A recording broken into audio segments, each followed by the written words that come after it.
വചനവീഥിയിലൂടെ father ജെ.ബി. Puthur. വിശുദ്ധ മാർക്കോസ് രചിച്ച നമ്മുടെ കർത്താവ് ഈശോയുടെ പരിശുദ്ധ സുവിശേഷം. അധ്യായം 6, 45 മുതൽ 52 വരെയുള്ള വാക്യങ്ങൾ. യേശു വെള്ളത്തിനു മീതെ നടക്കുന്നു.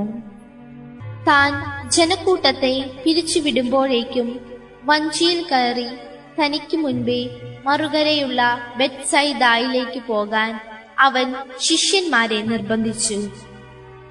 ആളുകളോട് യാത്ര പറഞ്ഞ ശേഷം അവൻ പ്രാർത്ഥിക്കാൻ മലയിലേക്ക് പോയി. വൈകുന്നേരമായപ്പോൾ വഞ്ചി നടുക്കടലിലായിരുന്നു. അവൻ തനിച്ചു കരയിലും. അവർ വഞ്ചി തുഴഞ്ഞ് അവശരായി എന്നവൻ മനസ്സിലാക്കി. കാരണം കാറ്റ് പ്രതികൂലമായിരുന്നു. രാത്രിയുടെ 4-ാം യാമത്തിൽ അവൻ കടലിനു മീതെ നടന്ന് അവരുടെ അടുത്തെത്തി. അവരെ കടന്നു പോകാൻ ഭാവിച്ചു. അവൻ കടലിനു മീതെ നടക്കുന്നത് കണ്ട് അതൊരു ഭൂതമായിരിക്കുമെന്ന് കരുതി അവർ നിലവിളിച്ചു. അവരെല്ലാവരും അവനെ കണ്ട് പരിഭ്രമിച്ചുപോയി. ഉടനെ അവൻ അവരോട് സംസാരിച്ചു. ധൈര്യമായിരിക്കുവിൻ, ഞാനാണ്, ഭയപ്പെടേണ്ട. അവൻ വഞ്ചിയിൽ കയറി.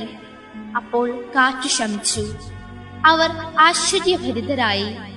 കാരണം അപ്പത്തെക്കുറിച്ച് അവർ ഗ്രഹിച്ചിരുന്നില്ല. അവരുടെ ഹൃദയം മന്ദീഭവിച്ചിരുന്നു. യേശുവിന്റെ തനിമയാർന്ന വ്യക്തിത്വത്തിലേക്കുള്ള ഒരു എത്തിനോട്ടം.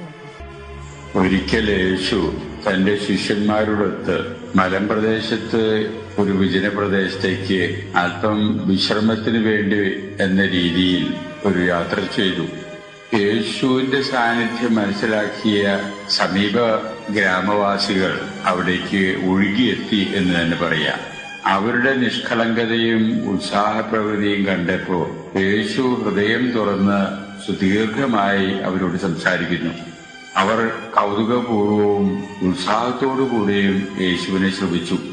സമയം പിന്നിട്ടപ്പോ യേശുവിന് മനസ്സിലായി ആ ഗ്രാമവാസികൾ വളരെയേറെ ക്ഷീണിതരാണ്.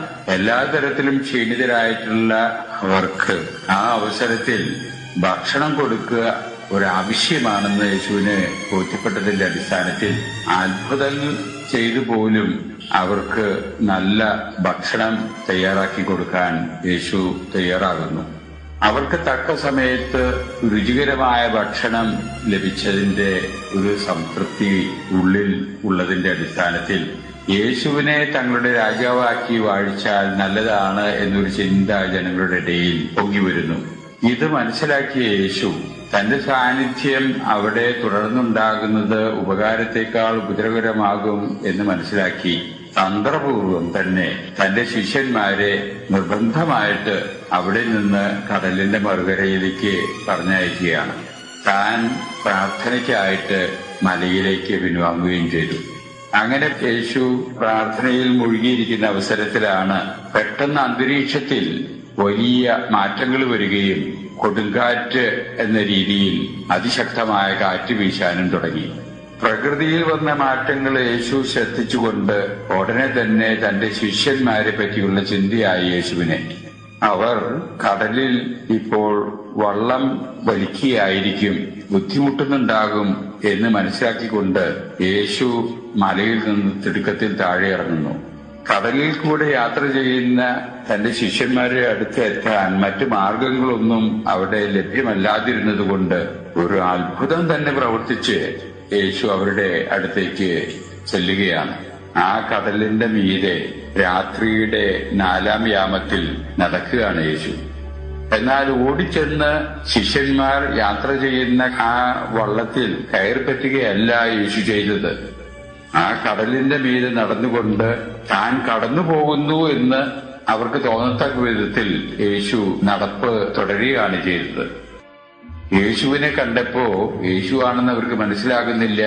രാത്രിയിൽ വെള്ളത്തിന്റെ മീതെ ഇങ്ങനെ ഒരു മനുഷ്യൻ നടക്കുന്നു എന്ന് കണ്ടപ്പോ ആ വള്ളത്തിലുള്ള ശിഷ്യന്മാരുടെ സമൂഹം അതിശക്തമായ രീതിയിൽ ഭയപ്പെട്ട് ഭൂതമാണെന്ന് വിചാരിച്ച് കൂട്ടനിലവിളിയായി.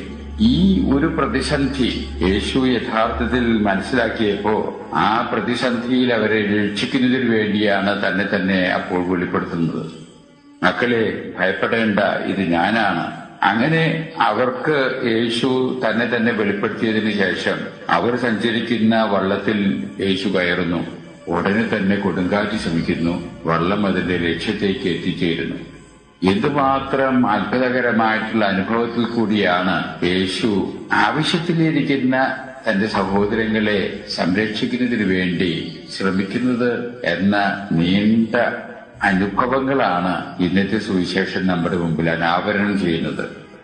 യേശുവിന്റെ ചിന്ത അനുസരിച്ച് ആത്മാർത്ഥതയും സത്യസന്ധതയും ഒരു തുറന്ന മനസ്ഥിതിയും ഉണ്ടെങ്കിൽ അവരെ രക്ഷിക്കുന്നതിന് വേണ്ടി, സഹായിക്കുന്നതിന് വേണ്ടി ഏതൊരറ്റം പോകാനും യേശു തയ്യാറാകും എന്നുള്ള സന്ദേശമാണ് ഇന്നത്തെ സുവിശേഷം നമുക്കായിട്ട് നൽകുന്നത്. ആകെ യേശുവിന് ആവശ്യമുള്ളത് ആത്മാർത്ഥതയുള്ള ഒരു ജീവിതശൈലി, സത്യസന്ധമായിട്ടുള്ള പ്രവർത്തനങ്ങള്, അതോടുകൂടെ മനസ്സിന്റെ സുതാര്യത ഉറപ്പുവരുത്തുന്ന ഒരു മനസ്ഥിതി വിശേഷം. ഇത് ഉറപ്പായി കഴിഞ്ഞാൽ അത്ഭുതങ്ങളല്ല, സാഹസികത പ്രവർത്തിച്ചുകൊണ്ട് പോലും അവരുടെ സംരക്ഷണത്തിന് വേണ്ടി എത്തുന്ന യേശുവിന്റെ തനിമയാർന്ന വ്യക്തിത്വമാണ് നാം ഇന്നത്തെ സുവിശേഷത്തിലൂടെ മനസ്സിലാക്കാൻ ഇടവരേണ്ടതും മനസ്സിലാക്കാൻ ഉദ്ദേശിക്കപ്പെടുന്നതും എന്ന് വേണം വിചാരിക്കാൻ.